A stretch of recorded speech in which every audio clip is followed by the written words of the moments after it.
and welcome to the nonprofit world, where we highlight organizations and individuals passionate about empowering people to make a difference in the lives of others, serving in our community and around the world. I'm Paula Sorrells-Bean, guest host for today's program.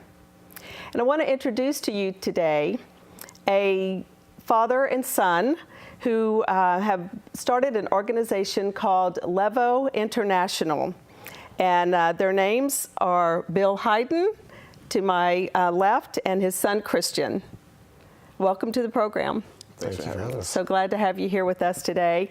And Christian, so nice to meet you and to know that there's a young entrepreneur out there that is has created something, developed something, designed something, and is doing something with it.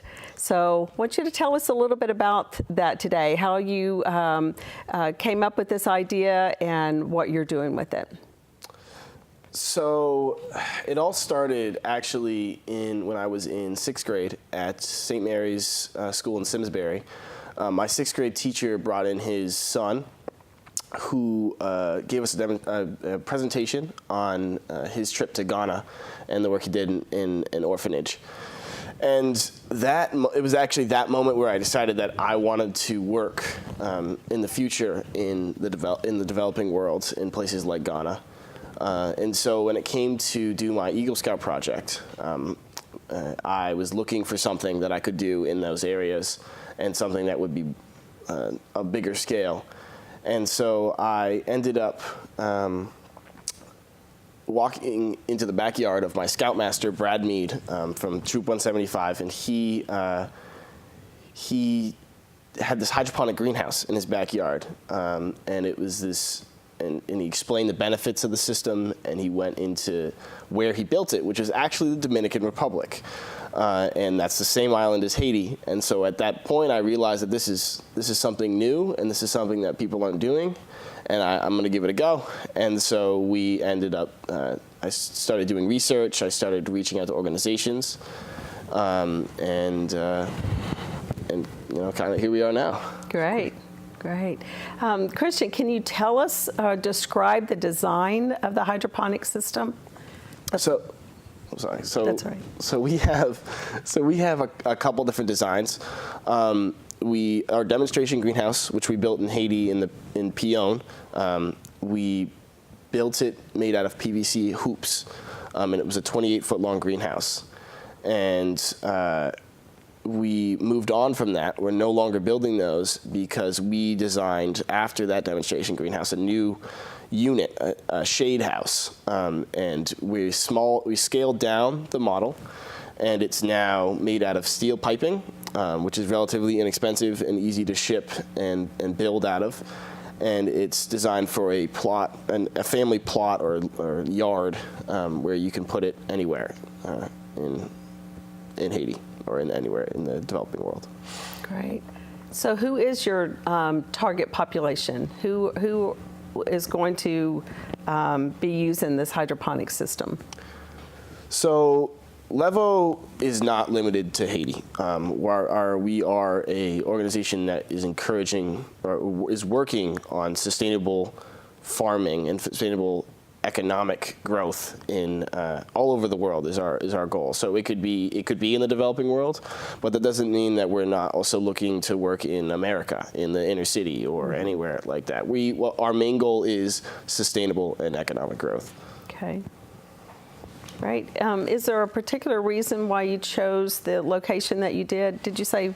It's called Pion. Pion. Okay. It's so. Yes, Pion is a fantastic location. It is in a rural part in the northern plateau region of Haiti.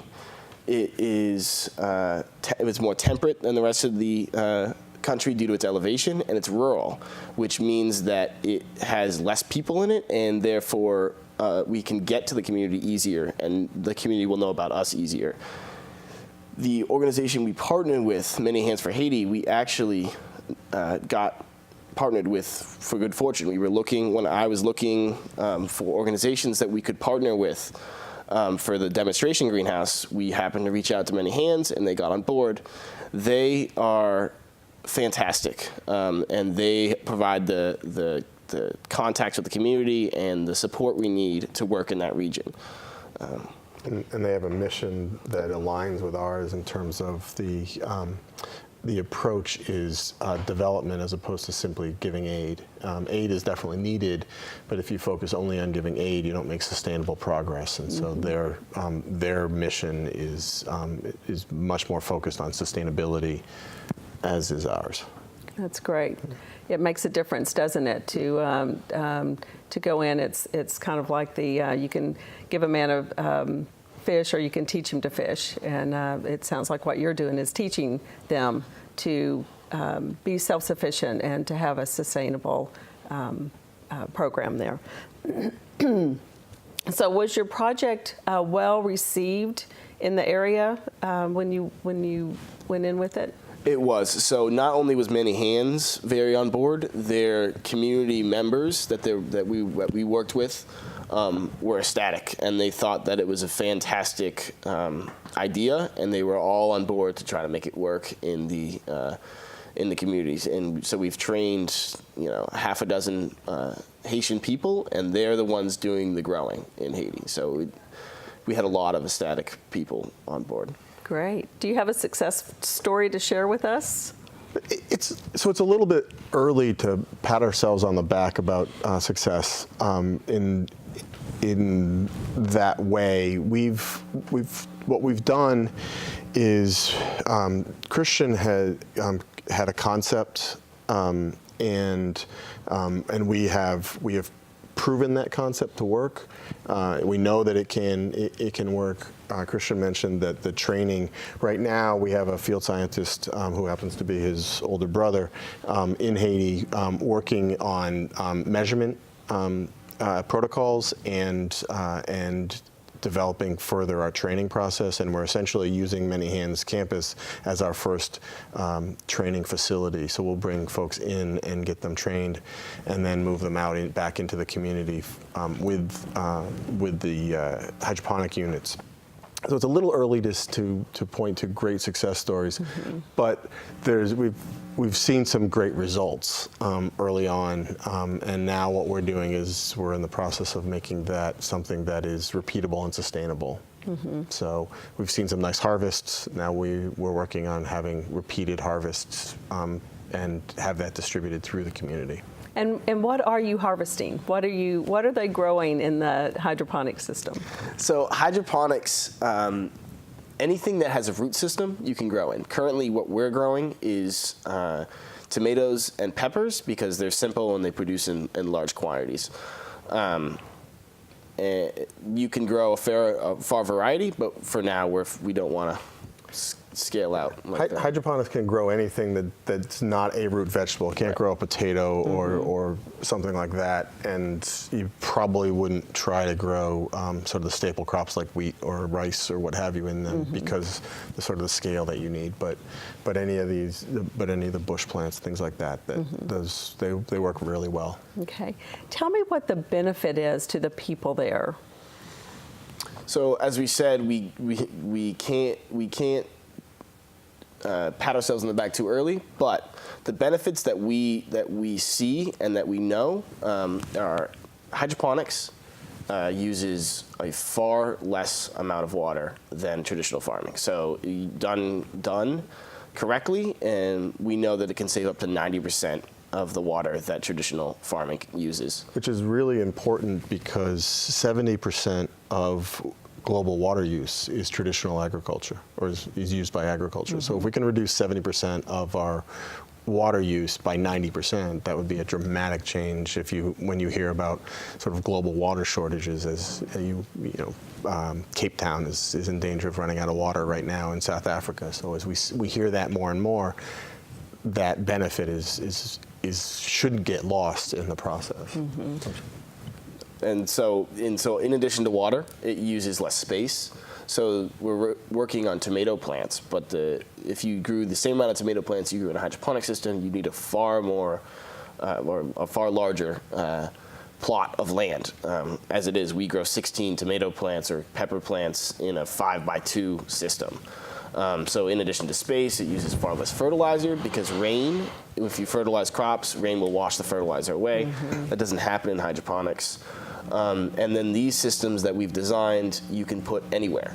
So most farming, if you're on a rocky mountain, you can't grow anything on a rocky mountain, but you can grow hydroponics because all you need to do is set up a system, and it doesn't have to do with the soil at all. It's up off the ground.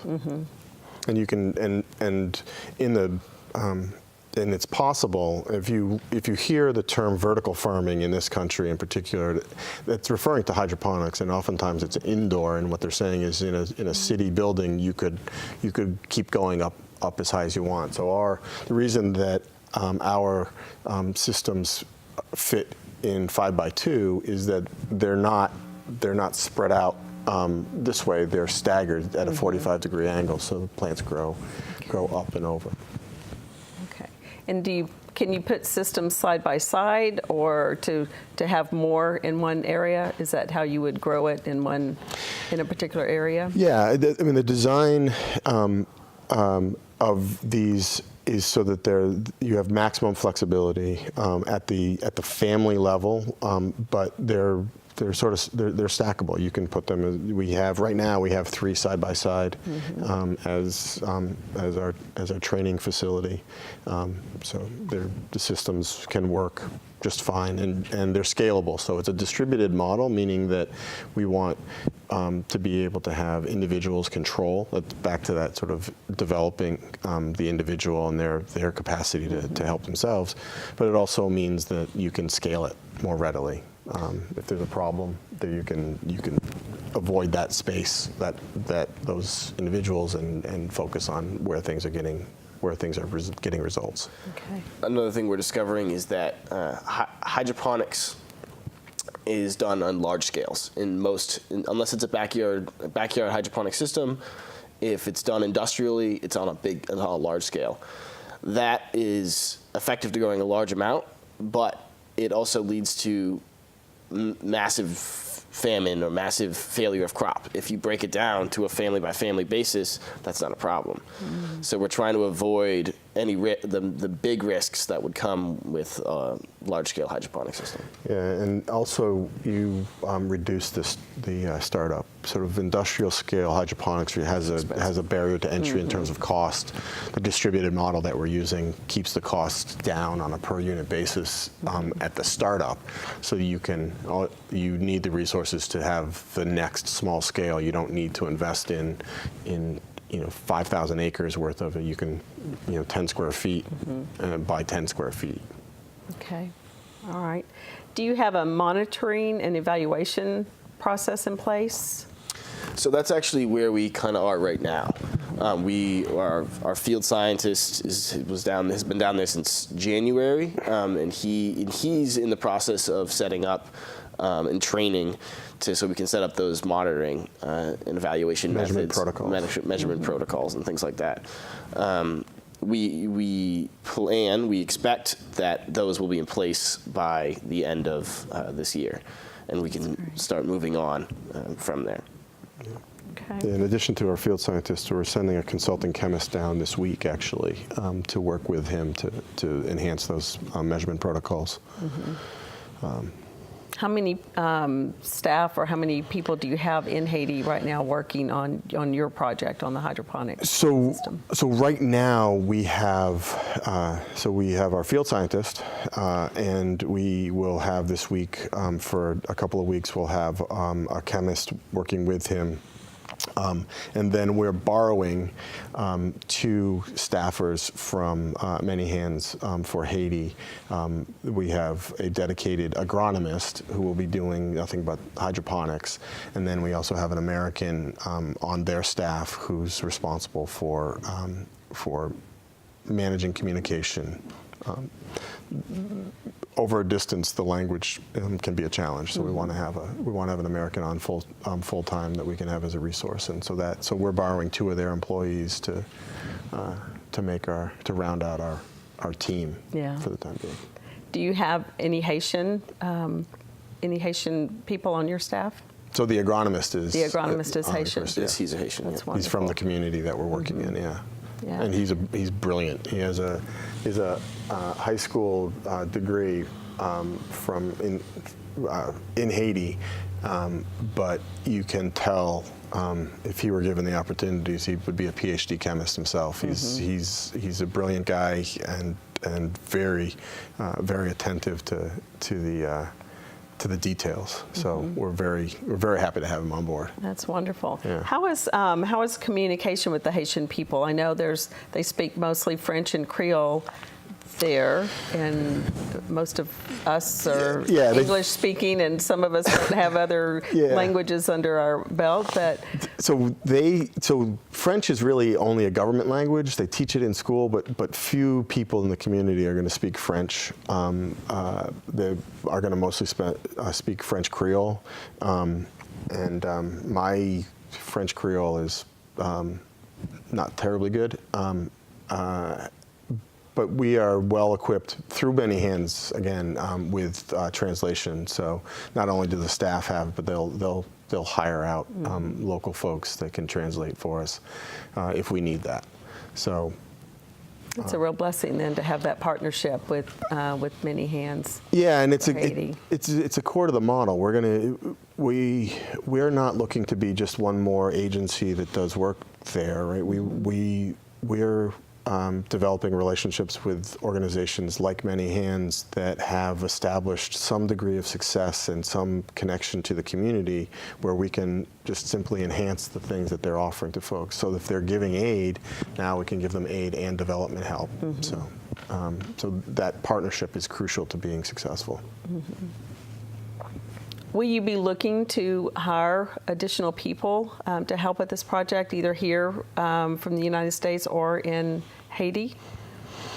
Yeah, right. So we want to be careful to not get out in front of ourselves. We want to continue. We want to make sure that what we're doing is sustainable at an organizational level. So we wouldn't be anxious to expand too quickly.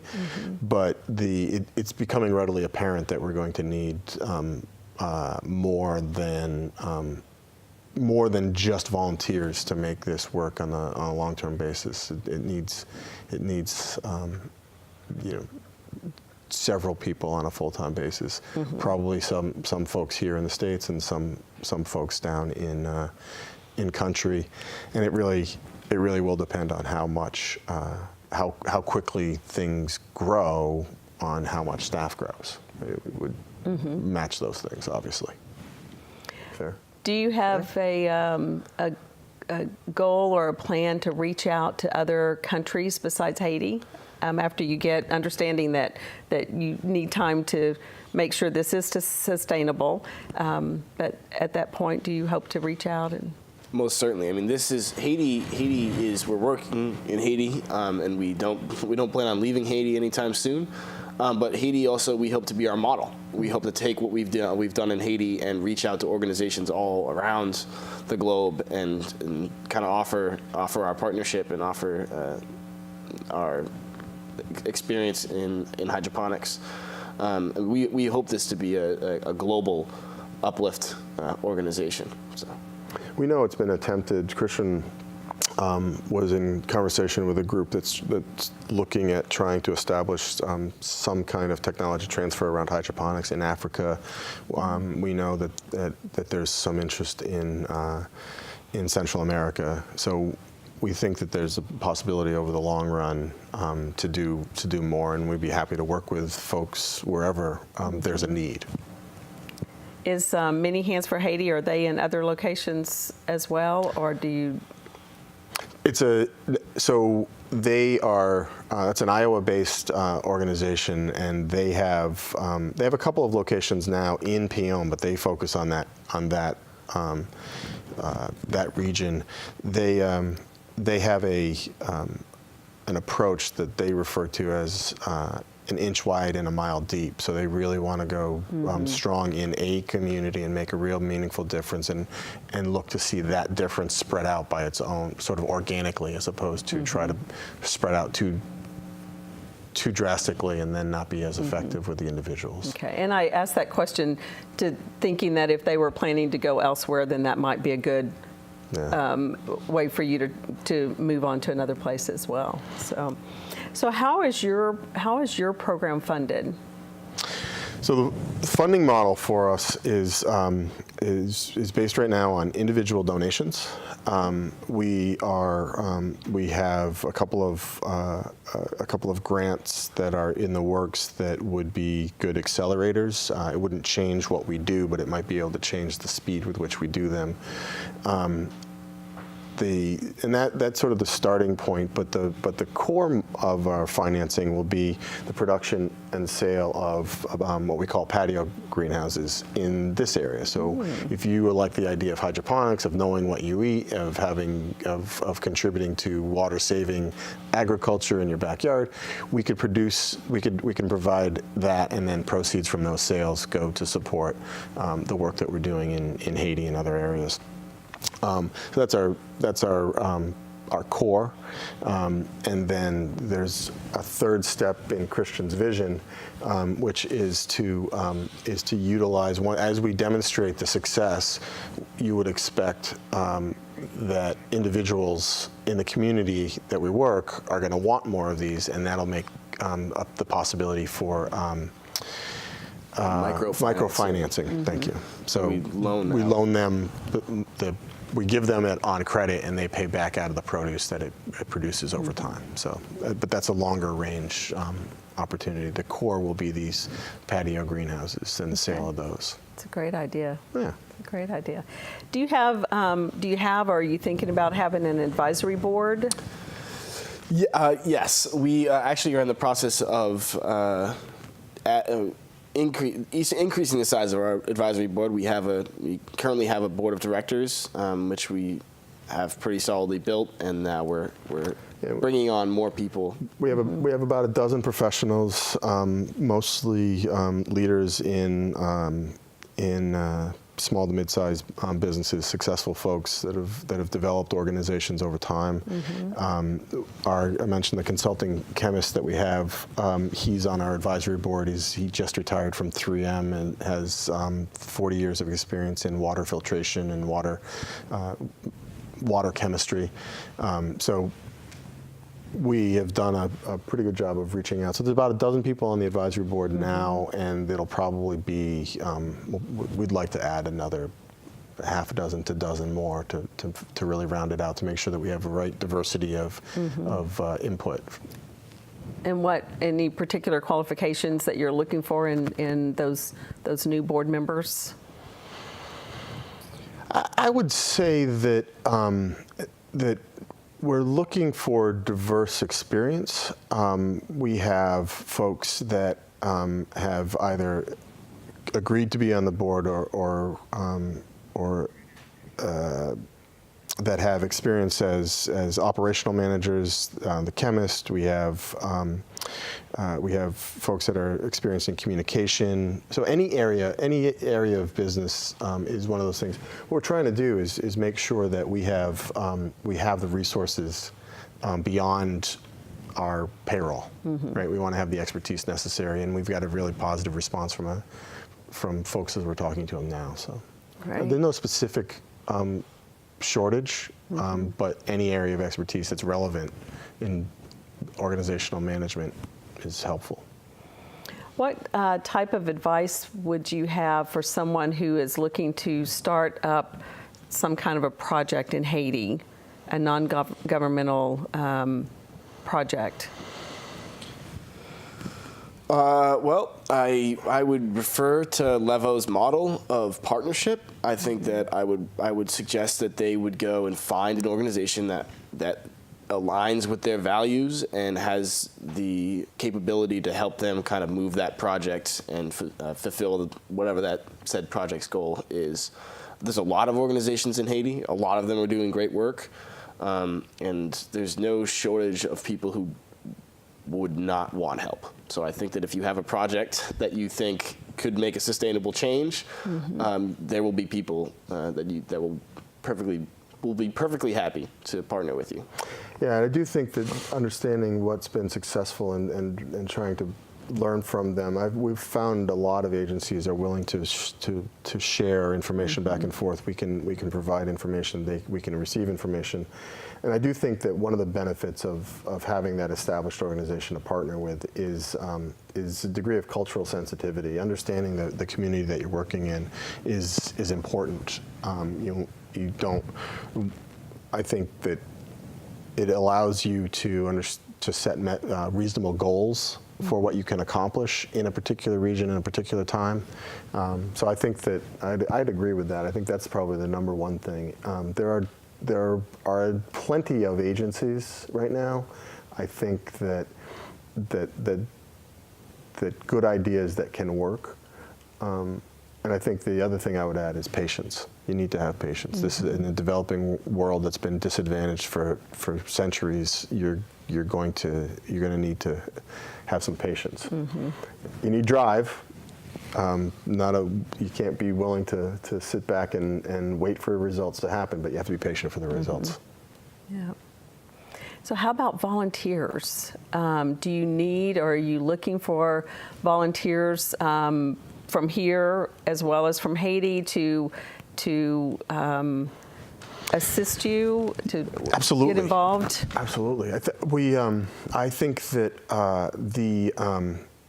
one of the things that we have some positive response on is community groups, whether they're faith-based organizations or businesses that employee groups or community groups.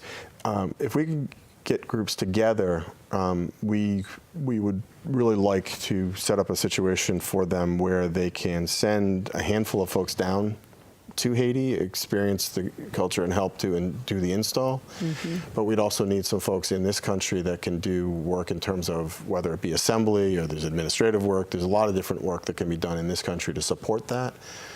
So there's a sort of a two-sided coin, and we're hoping to build more of that response, that community-based response. But yes, we absolutely need volunteers. That's good to know. Bill, in particular, this question is for you. Do you feel like your field of expertise prepared you for what you're currently doing in Haiti? Parenting? No. So yes, I think that the work that I've done over the years has prepared. It was good preparation for this work in many regards. At an operational level, at a strategic level, at a partnership building level, those are things that I bring into the equation. What I don't bring into the equation, and what Christian has quickly became an expert in, is the hydroponics themselves, right? The technical details. So the management is something that I feel comfortable in helping to facilitate. The technical element is not terribly complicated, but it's generally stuff that we leave to Christian and Nate and some of the other technical folks that are more competent than I am in that. And so how did you come about? Did you do a lot of research on hydroponics? How did you gain your knowledge of how hydroponics work? So yeah, I did a fair amount. I've done a fair amount of research. Hydroponics is not. It's not super complicated. I mean, the reason that we're so excited about it is that it's relatively easy to train a person in hydroponics. But it does take some technical knowledge to kind of do this on a larger scale. I've been researching and working on a manual that we can kind of give to people for them to understand better, and if they have problems, troubleshoot. But it does take, because problems happen, so we need to know all or as many of those problems as we can. I mean, that's kind of what I've been doing, in addition to learning how to run the systems. But he is self-trained. It's mostly self-trained, yeah. Book learning. And, I mean, and that's not fair. Mr. Mead, Brad Mead, my scoutmaster, did a lot of training and did a lot of troubleshooting, especially in the earlier stages. And you reached out to you've involved engineers and hydroponics, I have. other hydroponic folks. So that's self-trained may be an overstatement. Self-trained is probably an overstatement. A lot of the research I've done has been on my own, but I definitely, especially the operation of the systems, has been through other people. And who is doing the training in Haiti? So that's our field scientist. The field scientist. Nate. He's a recent college graduate with a biology degree, and he is doing. He's down there for 2 reasons. The first is to create measurement protocols to make sure that we can keep track of both the results and then improve results as we go along. And then the second thing, which is probably the most important learning that we had, is that Christian's mentioned that the technology and the operation isn't really complicated. So what it means is that the people are the critical component to it, and so we really want to make sure that the training is top notch, and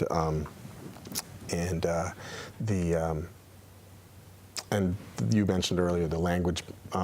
There's you might say something and they're very polite and they say yes. And then you walk away and they're not doing what we just thought we agreed to. So there's needs to be some on the ground training to make that happen. Yeah. Okay. Bill, as a historian, do you have any knowledge of the history of Haiti? Yeah, it's so Haiti is first of all, it's the second oldest republic in the Western Hemisphere, it earned its independence from France in 1804. So just 25 years after we got our independence. But interestingly enough, their experience because it was a slave revolt, because they were all people of African descent, most of the Western world refused to acknowledge them as an independent country. So the United States, for instance, didn't acknowledge Haiti as an independent country until 1862 in the middle of the Civil War. What that meant was they were effectively embargoed and they could not develop an economy. If we had been embargoed and not been able to produce an economy for the first 50 years of our existence, we would be in a much different situation than we are today. And so that the legacy of colonialism is one thing that I think we don't tend to appreciate here in this country as much as we probably should. Our role being the United States role in creating the challenges that Haiti suffers from is generally it's generally overlooked. And so I think that I don't like to go too far. I don't like to go back and make people feel guilty about what ancestors did to ancestors. That doesn't make a lot of sense. But understanding the historical dynamics and how entrenched some of these challenges are and why those challenges are entrenched in the way that they are, I think is important. And it's critical if we're going to get around or through or over those barriers to understand that, which, circling back, is why one of the reasons why we are so intent on looking at individual empowerment, because that, we think, is probably the best way to get through sort of the entrenched systemic challenges that the country faces. Seeing some of the benefits that you've already seen just in the area of Pion, do you have any idea if those people are reaching out and telling other people about the hydroponic system? I would suspect that they are, but I would suspect that that's modest at this point. I do think that, transportation and communication is challenging. Yeah. So the area that we work is 80-ish miles away from Cap Haitian, and you might fly into Cap Haitian and drive those 80 miles in about 4 hours. So the spreading of information is going to be a little bit slower than it might be here. Cell service, things like that. So they tend to be fairly localized in the communication. And again, before we pat ourselves on our back too much. It's probably a little early for them to talk about the great results. I mean, that's definitely true. At the same time, I gave a tour last time we were in Haiti, and there was a group of Haitians and Americans. It was from another organization in Pionne, and several of the Haitians who were in the tour, were in the tour that I was giving, were excited by the systems and also wanted them in their own backyards. So I think that if we continue to demonstrate success in these systems, we will have a lot of people in that, especially in that community, that will be interested in having their own hydroponics. It would be great. Just word of mouth Right. is the best advertising. So I hope that hope you get a lot of that to get you going. So. Christian, would you like to just share with our audience how they can get in touch with you, or how they can find out more about your organization with an online link? I definitely think our go-to to figure out more about Levo would be to go to our website, which is Levo, Levo International.org. That's definitely where you're going to get the most information. Then there's our phone number and our email are also on that website. But definitely, I would say if you're interested in what we're doing, go to our website and check us out, and get a little more information. And will they see images or pictures of the hydroponic system and Yes. and how it works? Definitely. We have a gallery on there. We have pictures on the website of what the system looks like, where we are, what the community is like. There's a blog that'll give updates from the field or other issues related to what's going on. Yeah, keeping our followers and our people who are interested updated. So we regularly update our blog, and it's got. If you want to know something about Levo, the website will have basically everything you need to know. And we'll continue to keep it updated with more and more information as we go along. Yeah, that's great. That's great. I'm excited, Christian, with what you have developed, what you've created, and it's exciting for me to see a young entrepreneur taking an idea that he's had for quite some time and doing something with it. As I mentioned earlier, a lot of times we have ideas. A lot of us have ideas. They're great ideas, but we sit on them and don't do anything. So I'm very proud of you for moving forward and doing something to make a difference in the lives of people in Haiti, but also people in the United States to have that opportunity as well to be a part of that. So thank you for doing that. Thank you. And thank you both for being on the program this afternoon. And thank you for watching today. This is Paula Sorrells-Bean for the Nonprofit World, encouraging you to find your passion and to make a difference in someone's life today.